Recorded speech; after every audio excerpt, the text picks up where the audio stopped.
যখন অন্ধকার, ঘুটঘুটে অন্ধকার, নিকশ কালো কবরের মধ্যে সাদা কাফন পরে মানুষ যাবে, তখন সাদা সাদা আর কালা কালা গানের আসল মর্ম উপলব্ধি করতে পারবে।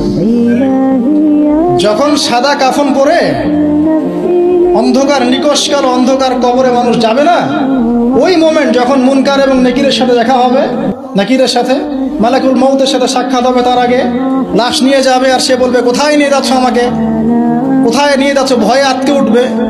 মালাকুল মউতের চেহারা দেখেই ভয়ে আটকে উঠবে।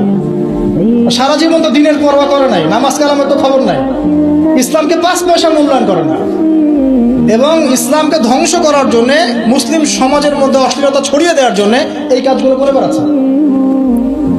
যখন এই অবস্থা তাদের হবে এবং কবরে প্রশ্নগুলো করা হবে এবং হাতুড়ি দিয়ে পিটানো হবে, 70 গজ মাটির নিচে যখন আত্মা যাবে সিজ্জিনে, তখন বুঝে আসবে কোনটা সাদা ছিল আর কোনটা কালো ছিল।